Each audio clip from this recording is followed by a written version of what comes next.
that pursue those inquiries. Right. So there's actually someone sent us a question to ask regarding the mitzvot. Now we understand that we do have a purposeful existence, but is it possible to understand the meaning or purpose of mitzvot? Like we have all these commandments, and there are some who say we can't understand the mitzvot, what their purpose is, but we know everything has a purpose, right? So how do we go about discovering the purpose of mitzvot? And if not, should we ascribe mitzvot like an artificial or a trivial purpose? And if that's the case, then should we decide what that meaning is? Well, I'm not sure what a trivial purpose would mean, but so I'm not 100% sure. No, like for example, we don't know. Let's say, for example, there's no reason given for why we have to keep kosher, right? So someone will come and say, better than not having an answer, let's say that it's because what makes sense to us is that it's healthier or something like that. Right? Okay. That's kind of like the conclusion that people. That's not a good answer. Not a good. I'm just giving you, of course. I'm just giving you like because that's making about the physical body. Right. No, I agree. The Rambam has an interesting language in that he says anything that you can't find anything that you can find a reason for, ten lotam, give it a reason. Right? He says in Ilchot Me'ilah, I think he says anytime you can find the reason for it, give it a reason. Meaning it's better for the mitzvot to be understood. There are two objectives in Ta'amei mitzvot. It's funny because the Rambam in Moreh Nevuchim says that there were some Chachamim who held that there's no Ta'amim for the mitzvot. And he says, but we hold the position of the majority of the Chachamim that there is a reason for the mitzvot. As you see from all the Midrashim, the rabbis always assume that, right? They always talk about that. The Ramban, ironically, very funny, in Parshat Kedoshim, coming up soon, has a whole long piece where he says the Rambam is wrong. There's no such thing as any rabbi who says there's no reasons for the mitzvot. In other words, the Ramban was more insistent than the Rambam that it's impossible that any rabbi would ever say that there was no reasons for the mitzvot.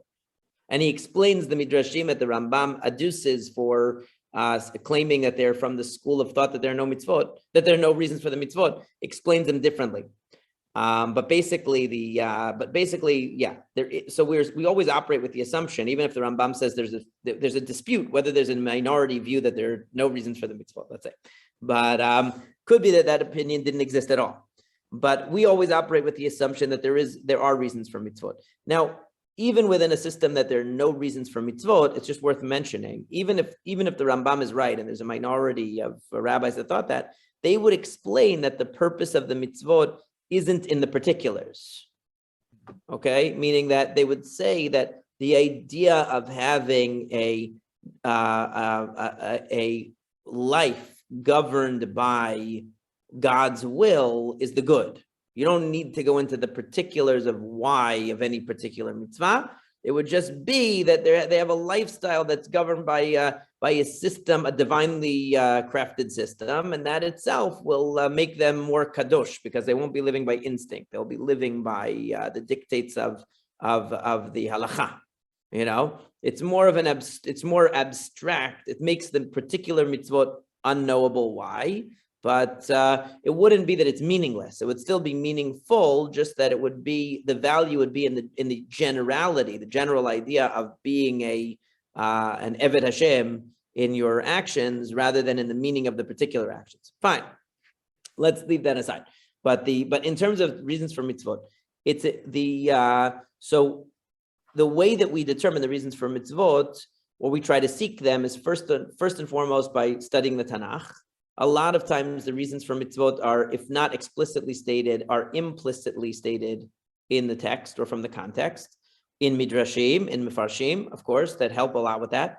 The basic point is to realize that the life of the mitzvot is supposed to be a purposeful life. It's supposed to be a life of thought. It's supposed to be a reflective life. It's not supposed to be an automated, arbitrary kind of a life. And it's like the Rambam has in the beginning of the Mishneh Torah, he has as his pasuk, Az lo evosh then I will not be embarrassed. B'habiti el kol mitzvotecha, when I look at all of your mitzvot. And the Ibn Ezra says on that pasuk, that means when I understand the reason of all the mitzvot. Meaning when I have a full understanding of how the mitzvot coalesce into a meaningful life. That's a complete knowledge of the mitzvot. Now, obviously, you have to study the details and the halachot of the commandments in order to understand the reason also. Just trying to do an armchair guess at the reason won't be as valuable without a full knowledge of the what before you get to the why. But from Torah shebichtav, a lot of times you can see the objective of the mitzvot and how they tie into a life, a meaningful life. The point is that the mitzvot are really an educational program, a program of discipline and education that's supposed to lead a person to Yediat Hashem by governing all aspects of their life, directing all aspects of their life to greater understanding. And that understanding includes both understanding of the self, perfection of the character, as well as understanding of the world and ultimately knowledge of God at the highest levels. That's the purpose of it. So it's these ultimate goals and reasons are actually embedded in every single one of the mitzvot in some way or another. It's just that the extent to which the more we understand and comprehend the mitzvot, the more we see them integrated and interconnected with one another as a holistic program that's supposed to guide a person's knowledge of God. That's why the Ben Chacham at the Seder asks about what are all of the Eidot and the Chukim and the Mishpatim that God commanded us. He doesn't just ask about the particular of the Seder, because he realizes that the particular thing, the particular rituals of the Seder are just the beginning of all of the system of mitzvot and initiation into the system of the mitzvot. But I want to understand what's the reason for all of the different elements of the system of Torah and mitzvot and how they connect together towards a meaningful life. Not just this one example. That's a greater thinker doesn't just look at the particular, looks at the big picture.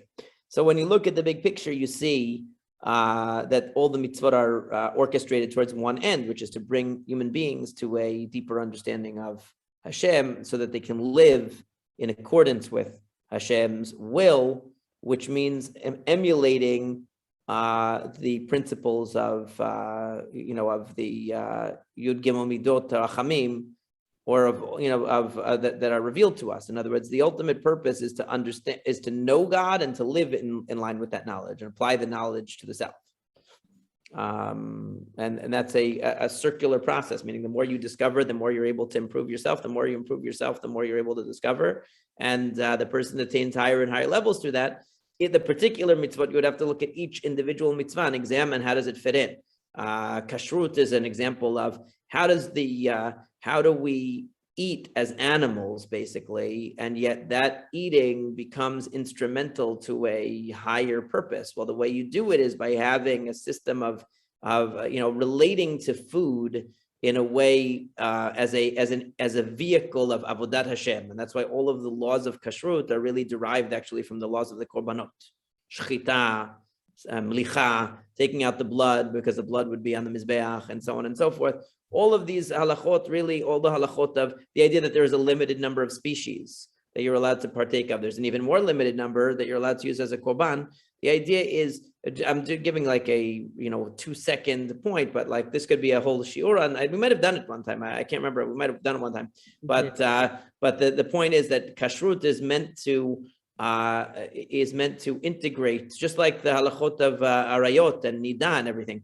The idea is to integrate the instinctual life of a person with their intellectual quest, which means to, like the Rambam's favorite pasuk that he loves, b'chol derachecha da'ehu, that you should know God in all your ways, which means even when you're eating, even when you're drinking, even when you're having relations, even when you're sleeping, everything that you do is instrumental to that purpose of knowing God. So the fact that kashrut takes the appetitive aspect of life and taharat mishpacha is the sexual aspect of life, and business is all the halachot, the many mitzvot that relate to kosher business dealings has to do with the quest after material goods. The Rambam's psukim in the beginning of the Sfarim, for each one of his 14 Sfarim of Mishneh Torah, oftentimes give you some inkling of what he thinks the general purpose is of that area of halacha. Hadli bil edvotecha ve'al el batza is for the monetary laws. Set my heart towards your edot, towards basically your testimonies, meaning the mitzvot of like Shabbat and knowledge of God, and not towards unjust gain.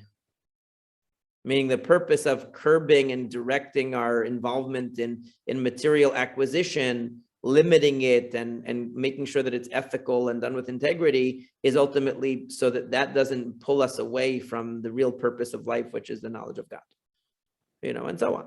Amazing. Thank you. That was really something that, like I mentioned, someone asked that question and wanted us to ask it. So maybe it was a little bit of a tangent, but it was. I hope it actually answered the question. I forgot the question by the end.